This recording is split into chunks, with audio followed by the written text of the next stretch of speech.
கட்டிய கணவனுக்கு முருங்கை சூப்ல தூக்க மாத்திரையை கலந்து கொடுத்து கழுத்தை நெரித்து கொலை பண்ணியிருக்காங்க இங்க ஒரு மனைவி. கள்ளக்காதல் மோகம் கணவனின் கதை முடித்தது எப்படி? கட்டிய கணவரோடு தாம்பத்திய வாழ்க்கையில் ஈடுபட முருங்கை மரத்தையே அடியோடு வெட்டி அசத்தலான முருங்கை ரெசிபிகளை செய்யும் பாசக்கார மனைவியை முந்தானை முடிச்சு திரைப்படத்தில் பார்த்திருப்போம். ஆனால் கள்ளக்காதலனோடு சேர்ந்து வாழ கட்டிய கணவனுக்கு முருங்கை சூப்பில் தூக்க மாத்திரை கலந்து கொடுத்து கதையை முடித்த மோசக்கார மனைவியை எங்கேயும் கண்டதுண்டா? இதோ வாட்டமான முகத்தோடு காரில் இருந்து இறங்கி அன்னநடை போட்டு வரும் இந்த அம்மணிதான் அந்த கொலைகார மனைவி.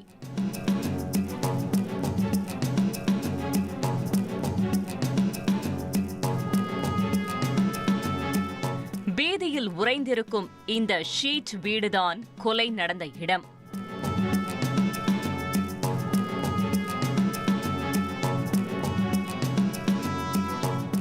கொல்லப்பட்டவர் திருச்சி மாவட்டம் முசிறி அருகே சுக்காம்பட்டி ஊராட்சியில் உள்ள சிறுசோழன்பட்டி கிராமத்தைச் சேர்ந்த குமார்.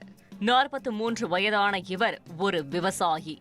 மேலும் கோவிலுக்கு திருவிழா காலங்களில் பக்தர்களுக்கு அலகு குத்திவிடும் வேலையும் செய்து வந்திருக்கிறார். இவரது மனைவி 36 வயதான விஜயா.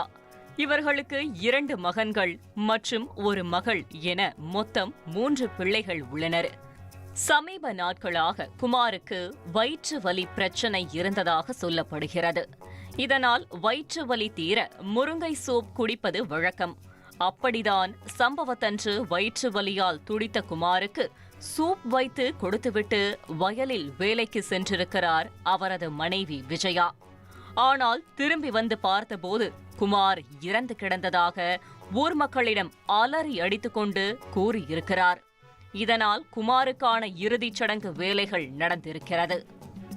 ஆனால் அவரின் மரணத்தில் ஏதோ மர்மம் இருப்பதாக சந்தேகித்த உறவினர்கள் காவல் நிலையத்தில் தகவல் கொடுத்திருக்கிறார்கள்.